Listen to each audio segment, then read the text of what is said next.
Hello students, YouTube channel सागर classes Rohtak में आपका स्वागत है। देखिए, आज हम अपना नेक्स्ट वीडियो करने जा रहे हैं जो कि वायुमंडल के बारे में है। वायुमंडल स्टार्ट करने से पहले बता दें आपको कि ये सारे के सारे जो लेक्चर है स्टूडेंट्स आपको खरब डिफेंस एकेडमी प्राइवेट लिमिटेड की तरफ से दिए जा रहे हैं। और जो आज हम चर्चा करेंगे वो करेंगे भाई वायुमंडल के बारे में। इससे पहले हम सोलर सिस्टम के बारे में हमने पढ़ा, तो आज हमारा जो टॉपिक रहेगा वो रहेगा वायुमंडल। तो पहला पॉइंट यहाँ बन जाता है स्टूडेंट्स कि वायुमंडल क्या है। तो नोट करें भाई, वायुमंडल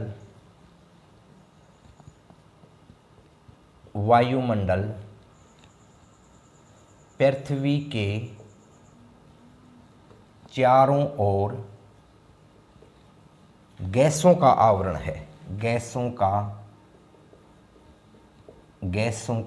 आवरण है।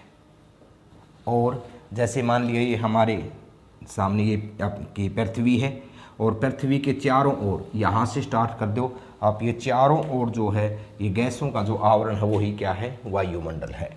तो पृथ्वी के चारों ओर गैसों का आवरण है और वायु एक गैसों का मिश्रण है। वायु एक गैसों का मिश्रण है। दूसरा पॉइंट है स्टूडेंट्स, ये प्रश्न पूछा गया था, वायु एक खाली स्थान है, तो उसमें ऑप्शन में थे तत्व है, यौगिक है या फिर आपका मिश्रण है। तो वायु गैसों का क्या है, एक मिश्रण है। नेक्स्ट देखें, वायु पृथ्वी पर वायुदाब लगाती है। वायु पृथ्वी पर वायु दाब लगाती है जिससे किससे मापा जाता है, बैरोमीटर, जिससे बैरोमीटर से मापते हैं। ये प्रश्न कई बार पेपर में पूछा है कि वायुदाब को किससे मापा जाता है। वायुदाब को बैरोमीटर के द्वारा मापा जाता है। और वायुदाब क्या होता है, वायु के द्वारा पृथ्वी की तरफ जो लगाया गया दाब है वो वायुदाब होता है। और वायु क्या है, गैसों का मिश्रण है। आपको ये ध्यान रखना है। दूसरा पॉइंट यहाँ बन जाता है स्टूडेंट्स कि वायु गैसों का मिश्रण है, तो कौन कौन सी गैसें हैं। तो देखिए भाई, इसमें नाइट्रोजन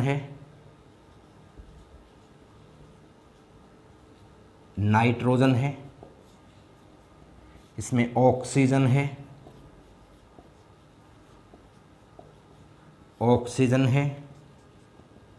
आर्गन है, कार्बन डाइऑक्साइड है,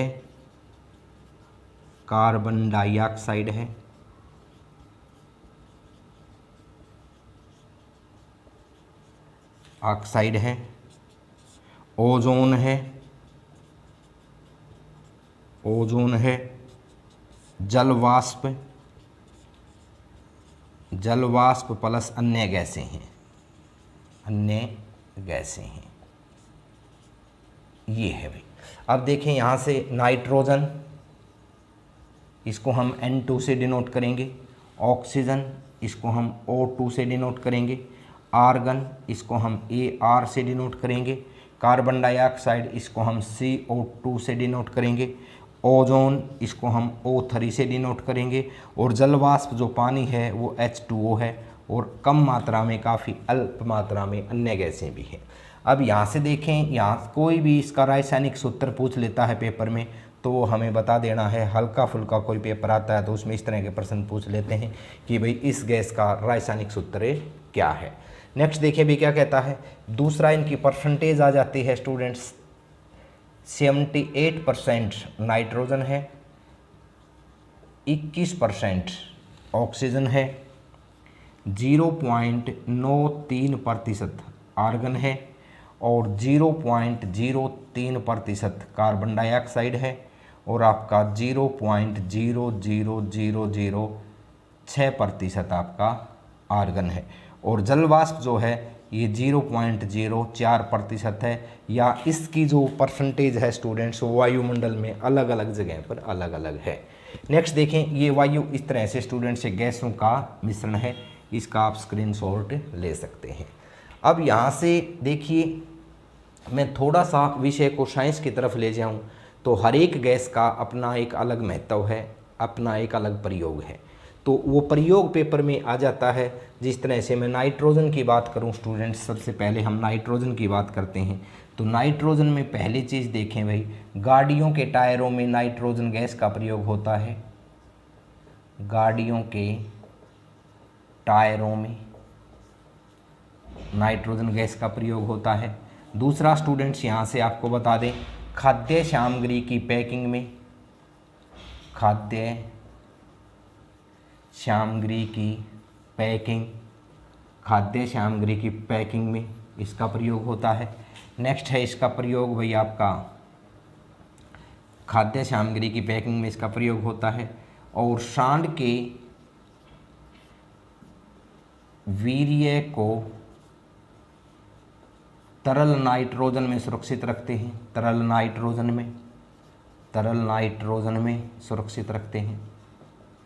तरल नाइट्रोजन में सुरक्षित रखते हैं। कृत्रिम पशु गर्भाधान के लिए सुरक्षित रखते हैं। किस लिए? कृत्रिम पशु गर्भाधान, कृत्रिम पशु गर्भाधान के लिए। पशुओं में टीकाकरण होता है जो फर्टिलाइजेशन प्रोसेस के लिए, तो उसमें तरल नाइट्रोजन का प्रयोग करते हैं।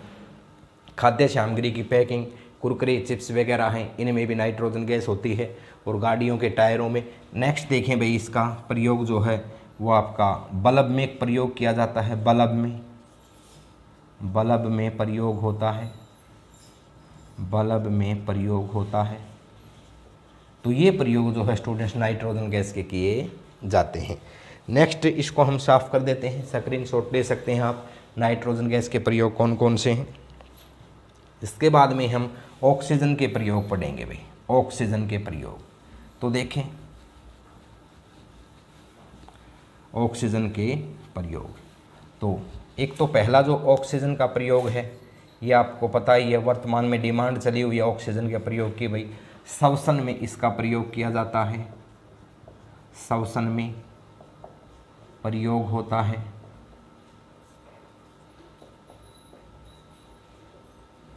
वर्तमान में इसकी बहुत ही ज़्यादा डिमांड है। कालाबाजारी भी आप लोगों को पता है, इसका कालाबाजारी भी इसकी हो रही है। तो श्वसन में प्रयोग होने के कारण इस गैस को एक नाम दिया गया है प्राणवायु। जितने भी जीव हैं स्टूडेंट्स वो रेस्पिरेटरी सिस्टम में ऑक्सीजन का प्रयोग करते हैं, तो इस कारण से इसको प्राणवायु भी कहा जाता है, जिसकी हाल फिलहाल प्रेजेंट में काफ़ी कमी है। जो कोरोना डिजीज़ है उससे संबंधित मरीजों को यह दी जाती है, तो जिसकी कमी चल रही है। और इतनी इम्पोर्टेंस के कारण से, श्वसन के कारण से इसको प्राणवायु कहते हैं। दूसरा जो प्रयोग है इसका आग जलाने में सहायक है।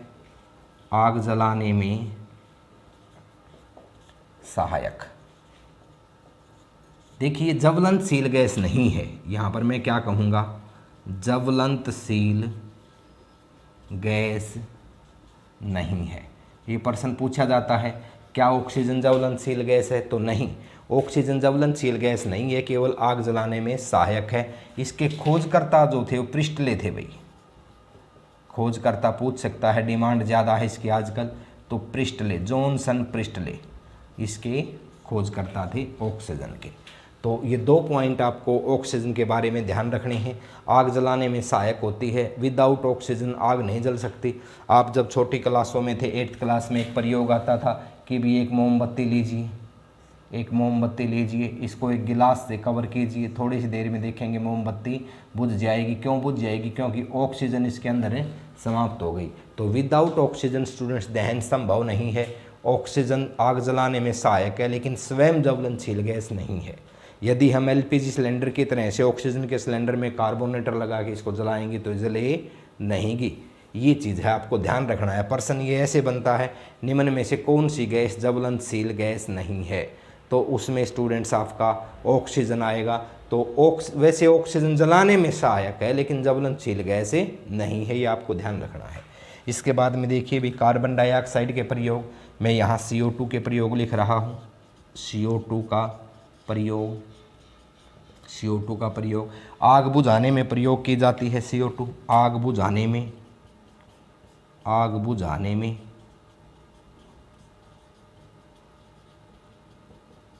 प्रयोग होता है। दूसरा,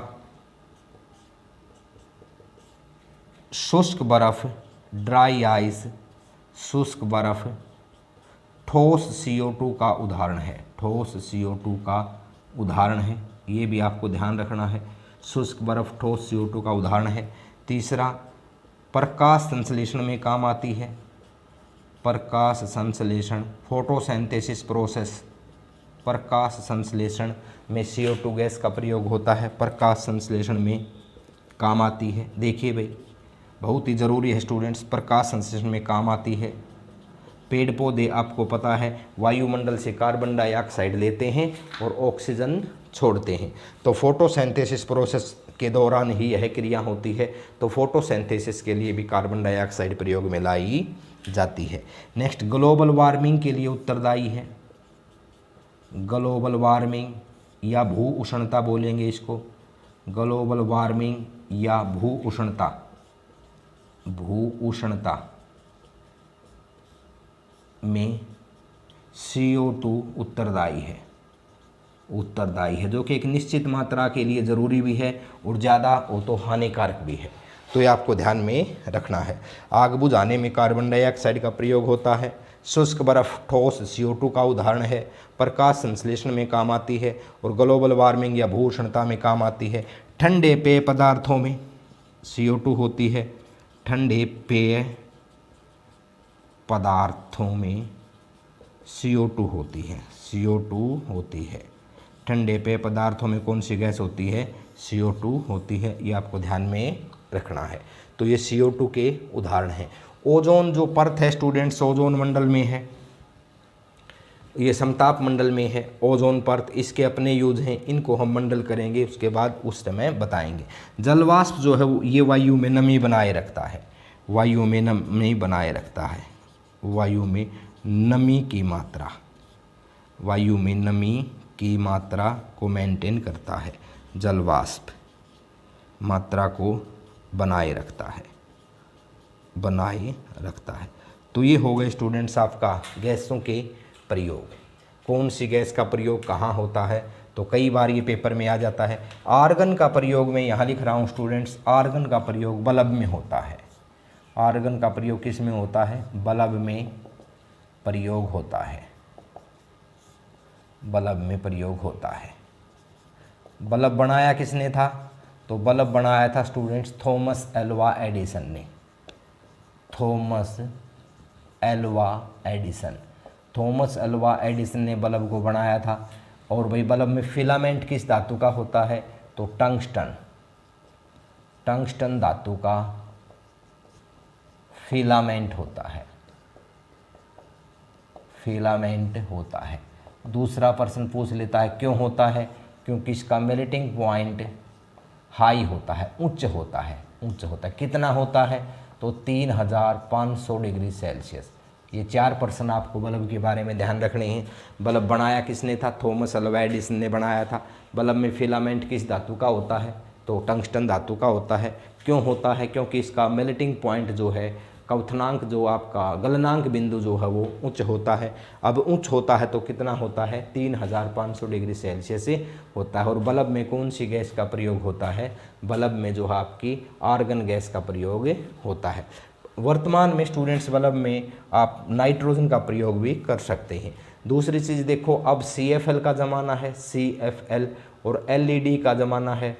तो इनमें स्टूडेंट्स आपको बता दें आर्गन प्लस में पारे की वाष्प होती है, आर्गन प्लस में पारे की वाष्प इनमें होती है। CFL और LED में आर्गन प्लस पारे की वाष्प होती है। नेक्स्ट देखें भी क्या कहता है। नेक्स्ट है आपका, ये हम वायुमंडल की चर्चा कर रहे थे, तो वायुमंडल इन गैसों का मिश्रण है और हर एक गैस के 2-4 यूज़ पेपर में आ जाते हैं, वो मैंने आपको करवाए हैं। तो स्टूडेंट्स ज़्यादा से ज़्यादा सागर क्लासेस रोहतक यूट्यूब चैनल को शेयर कीजिए, सब्सक्राइब कीजिए और लाइक कीजिए। तो यहाँ इसका आप स्क्रीनशॉट ले सकते हैं, इसके बाद में हम आगे बढ़ेंगे भाई।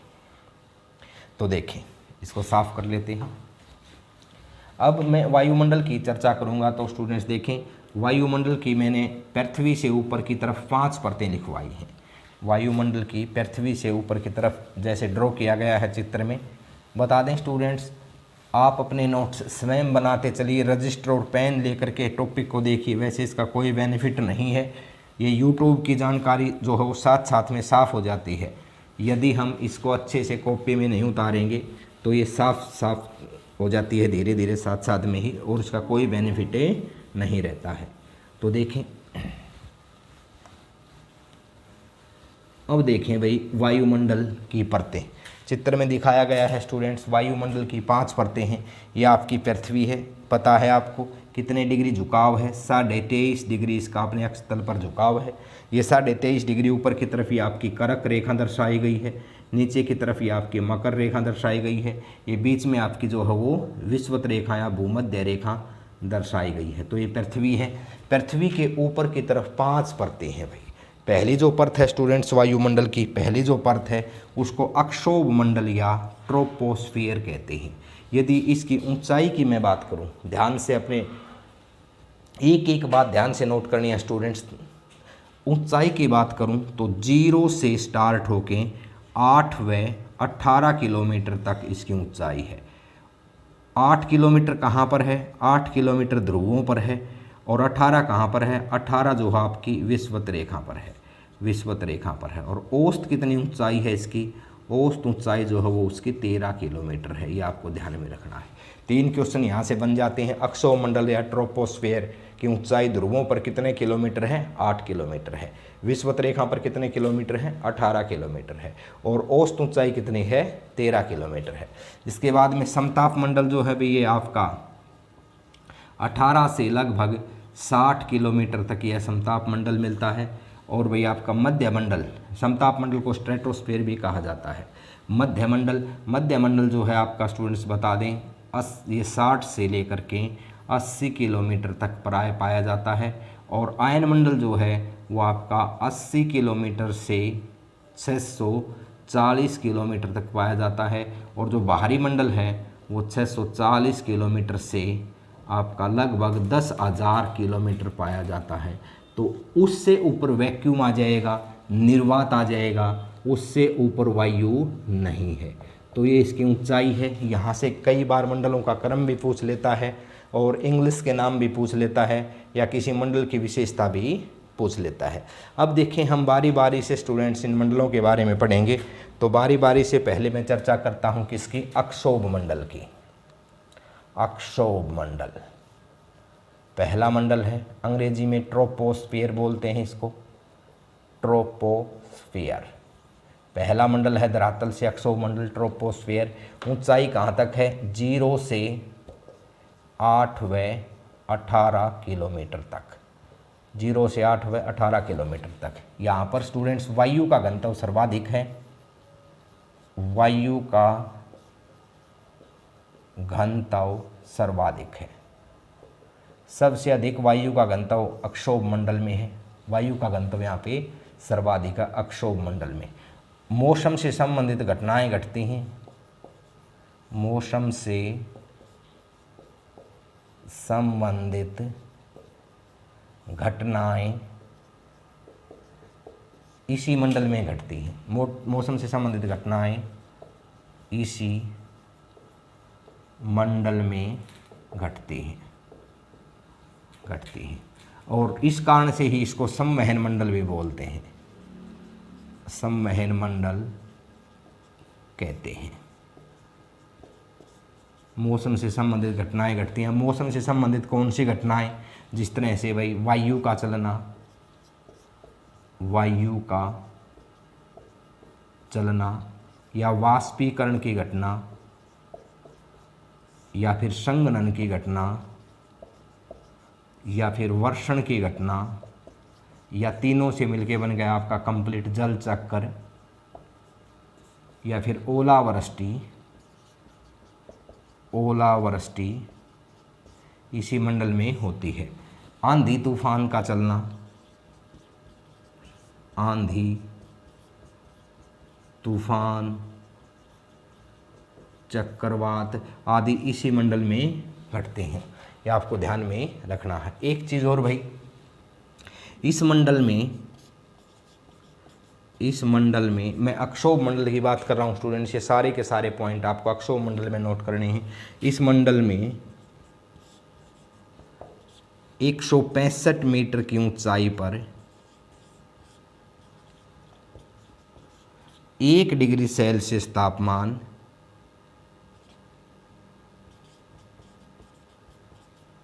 कम होता है। इस मंडल में 165 मीटर की ऊंचाई पर औसत 1 डिग्री सेल्सियस तापमान कम होता है, जिसे ताप ह्रास दर कहते हैं, जिसे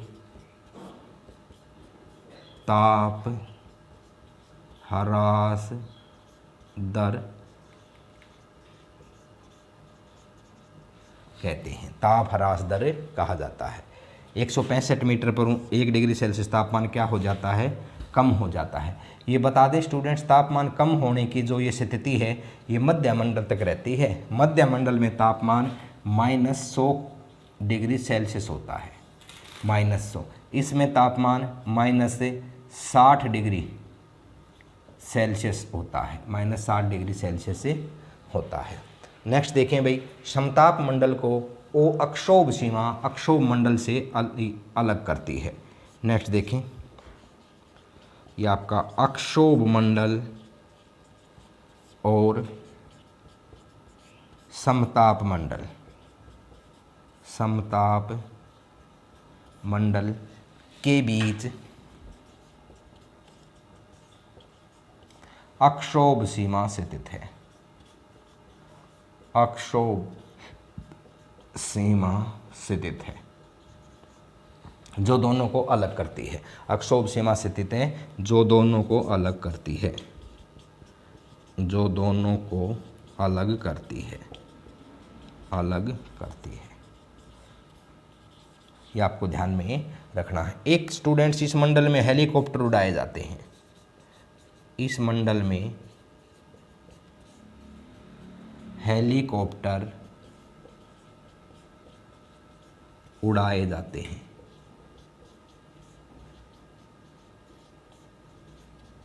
इस मंडल में क्या उड़ाए जाते हैं, हेलीकॉप्टर उड़ाए जाते हैं। वैसे बता दें, वायुयान जो हो समताप मंडल में उड़ते हैं, लेकिन हेलीकॉप्टर भी एक वायुयान है, हवा में उड़ने वाला है। तो हेलीकॉप्टर जो है किस मंडल में उड़ाए जाते हैं, हेलीकॉप्टर जो है आपके समताप मंडल में उड़ाए जाते हैं। यहाँ ये था भी आपका अक्षोभ मंडल के बारे में, तो इसका स्क्रीनशॉट ले सकते हैं आप। एक बार फिर से रिपीट करेंगे, अक्षोभ मंडल को स्टूडेंट्स हम देखें क्या कहता है, ट्रोपोस्फीयर भी बोलते हैं। नेक्स्ट 0 से 8 व 18 किलोमीटर तक वायु इसकी ऊंचाई है। वायु का घनत्व सर्वाधिक इसी मंडल में है। मौसम से संबंधित घटनाएं इसी मंडल में होती हैं, जिस तरह से बादल का बनना इसी मंडल में है, बादल का बनना इसी मंडल में है। संवहन मंडल भी इसको कहा जाता है, वायु चलती है, वायु का संवहन होता है। अब मौसम से संबंधित घटनाएं जिस तरह से वाष्पीकरण है, संघनन है, वर्षण है, ओलावृष्टि है, इसी मंडल में है। और वही आंधी तूफान चक्रवात भी इसी मंडल में है। इस मंडल में 165 मीटर की ऊंचाई पर 1 डिग्री सेल्सियस तापमान कम होता है। अक्षोभ मंडल और समताप मंडल के बीच में अक्षोभ सीमा है, जो दोनों मंडलों को अलग करती है, और इस मंडल में हेलीकॉप्टर उड़ाए जाते हैं। तो ये था भाई इस मंडल से संबंधित पॉइंट, अक्षोभ मंडल से, इनसे रिलेटेड कोई ना कोई पेपर में प्रश्न बन जाता है। तो इसको साफ करते हैं, स्क्रीनशॉट इसका ले सकते हैं।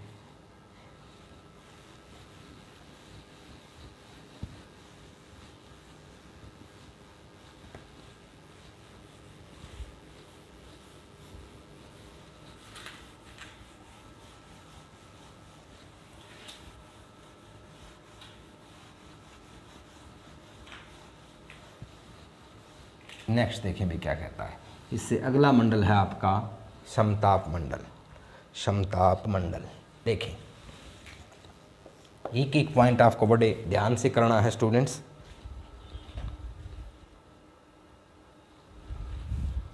समताप मंडल,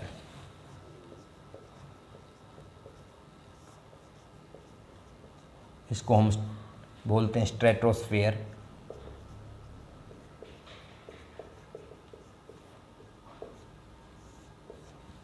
लिखेंगे वायुयान इस मंडल में उड़ाए जाते हैं, वायुयान इसी मंडल में उड़ते हैं। लेकिन अपवाद है, हेलीकॉप्टर कहाँ उड़ाया जाता है? अक्षोभ मंडल में। नेक्स्ट देखें, बादल बनना किस मंडल में है? अक्षोभ मंडल में। लेकिन क्या कहता है? कभी कभी इस मंडल में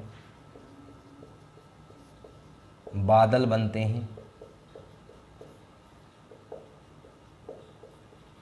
जिन्हें मदर ऑफ पर्ल्स कहते हैं, जिन्हें मोतियों की माँ कहा जाता है, मोतियों की माँ कहा जाता है, मोतियों की माँ कहा जाता है, जिनको मोतियों की माँ कहा जाता है। वैसे बादल बनने की घटना जो है वो अक्षोभ मंडल में होती है, लेकिन मदर ऑफ पर्ल सफ़ेद बादल बनते हैं, ऊंचाई पर बादल बनते हैं, वो समताप मंडल में बनते हैं। ये एक्सेप्शनल पॉइंट है, आपको ध्यान में रखना है। नेक्स्ट देखें भी क्या कहता है, इस मंडल में ओजोन परत स्थित है, ओजोन परत। O3 इसका रासायनिक सूत्र होता है ओजोन का, O3 इसका रासायनिक सूत्र है, ध्यान रखना। इस मंडल में ओजोन परत स्थित है जो सूर्य से आने वाली, जो सूर्य से आने वाली पराबैंगनी किरणें, अल्ट्रावायलेट रेज, अल्ट्रावायलेट किरणों का अवशोषण करती है, अवशोषण करती है। सूर्य से आने वाली पराबैंगनी किरणों का क्या करती है? अवशोषण करती है। यदि ये किरणें पृथ्वी पर आ जाएं तो, यदि ये किरणें पृथ्वी पर आ जाएं तो जीवों में त्वचा कैंसर होता है, आ जाएं तो जीवों में त्वचा कैंसर होता है।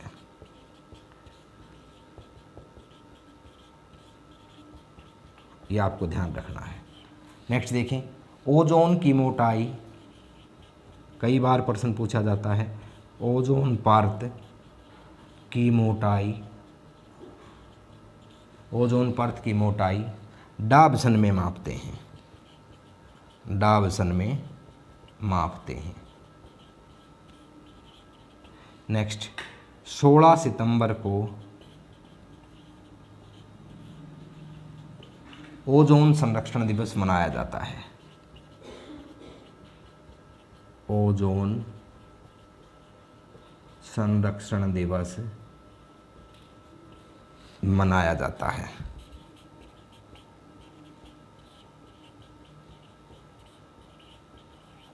ये दोनों प्रश्न इंपॉर्टेंट हैं स्टूडेंट्स।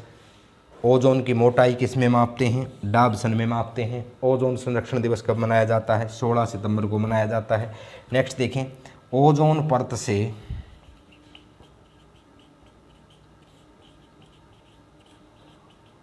मरी मछली के जैसी गंध आती है, मरी मछली के जैसी गंध आती है, मरी मछली के जैसी गंध आती है। और इसका जो कलर है स्टूडेंट्स वो हल्का नीला होता है, कई बार पूछी गई है ये बात। नेक्स्ट देखें क्या कहता है, ओजोन परत में छिद्र है, ओजोन परत में अंटार्कटिका, अंटार्कटिका महाद्वीप पर छिद्र है, अंटार्कटिका महाद्वीप पर छिद्र है। छिद्र का कारण CFC है, छिद्र का कारण CFC मतलब क्लोरोफ्लोरोकार्बन, CFC क्लोरोफ्लोरोकार्बन के कारण छिद्र है। CFC का उत्सर्जन फ्रीज से, AC से, श्रृंगार उत्पाद से होता है। लिखेंगे CFC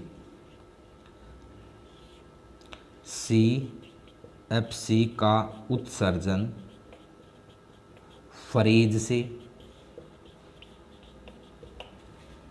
श्रृंगार उत्पाद से, एसी से, जेट विमान परीक्षण से, जेट विमान परीक्षण से होता है। तो इतनी बातें आपको ध्यान में रखनी है। एक बार फिर से देख लीजिए स्टूडेंट्स टॉपिक को। समताप मंडल जो है ये धरातल से दूसरा मंडल है। इसकी ऊंचाई मैंने बताई आपको 18 से लगभग 60 किलोमीटर तक है। कई किताबों में आपको 50 भी मिल जाएगा। नेक्स्ट देखें, वायुमंडल इसी मंडल, वायुयान इसी मंडल में उड़ते हैं, लेकिन हेलीकॉप्टर जो हो वो अक्षोमंडल में उड़ते हैं, मैंने लिखवा दिया था। कभी कभी इस मंडल में बादल बनते हैं जिन्हें मोतियों की माँ कहा जाता है, मदर ऑफ पर्ल्स कहा जाता है। ये समताप मंडल में ही होते हैं।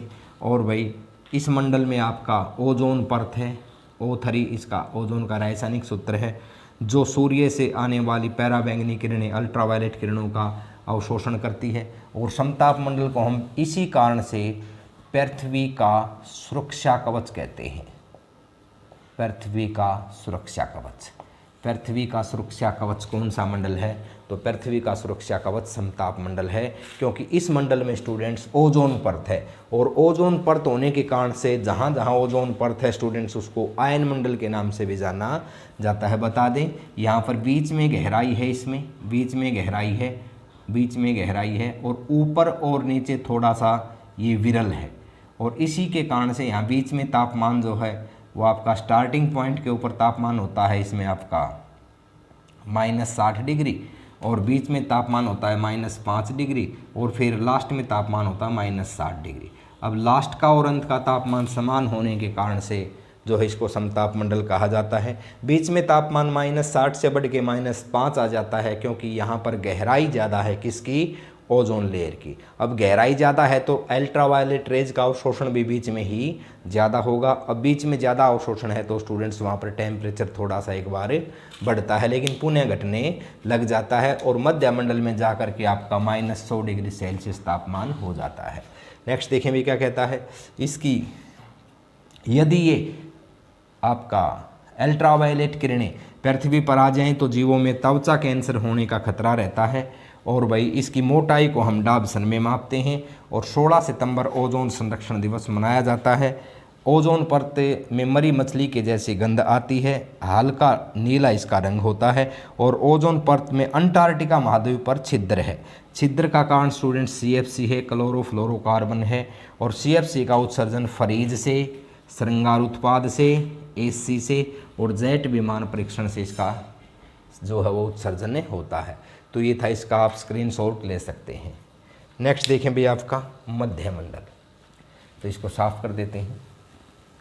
बिल्कुल आसान है स्टूडेंट्स, आप अपना नोट्स बनाते चलिए, खुद का कॉपी और पेन लेकर के धीरे धीरे लिखते चलेंगे, तो इस लॉकडाउन में समय का सदुपयोग हो जाएगा और आपकी अच्छी तैयारी हो जाएगी। किसी भी तरह का कोई भी डाउट है, संदेह है, तो आप कमेंट बॉक्स में उससे रिलेटेड क्वेश्चन पूछ सकते हैं, संदेह को दूर कर सकते हैं। नेक्स्ट देखें भी आपका पॉइंट क्या कहता है। नेक्स्ट है मध्य मंडल। मध्य मंडल देखिए, मध्य मंडल धरातल से तीसरा मंडल है।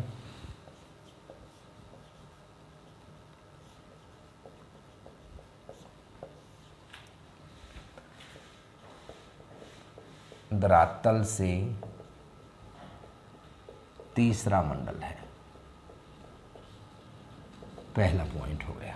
दूसरा पॉइंट है तापमान -100 डिग्री सेल्सियस होता है। नेक्स्ट है इस मंडल की मोटाई कम या ज़्यादा होती रहती है, कम या ज़्यादा होती रहती है। इस मंडल की मोटाई कम या ज़्यादा होती रहती है। यह है आयन मंडल और समताप मंडल को अलग करता है। समताप मंडल को अलग करता है। वायु में सघनता कम हो जाती है,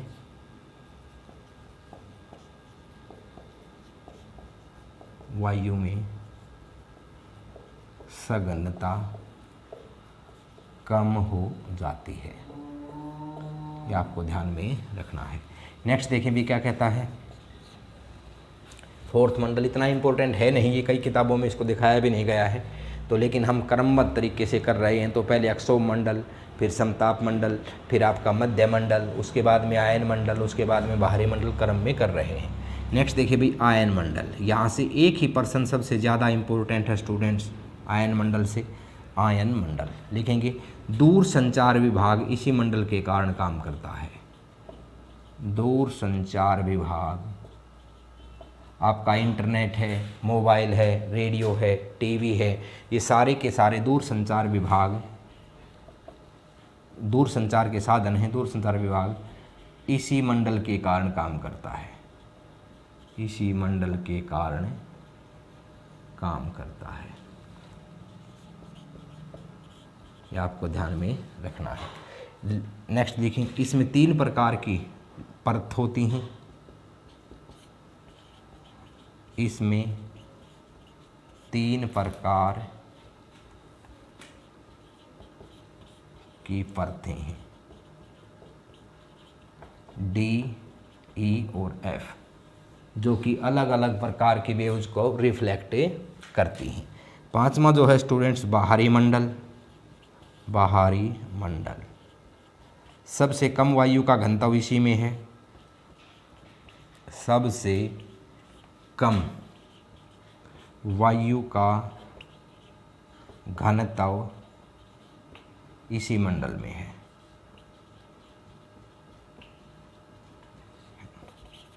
हाइड्रोजन और हीलियम जैसी गैसों की इसमें अधिकता है। हाइड्रोजन एवं हीलियम जैसी हल्की गैसों की अधिकता है, हल्की गैसें हैं। ये था भी आपका वायुमंडल से संबंधित। अब आप लोगों को क्वेश्चन बताना है कि अक्रिय या इनर्ट गैसों की संख्या कितनी होती है। अक्रिय या इनर्ट गैसें कितनी होती हैं, कितनी होती हैं, और सबसे भारी गैस कौन सी है, सबसे भारी गैस कौन सी है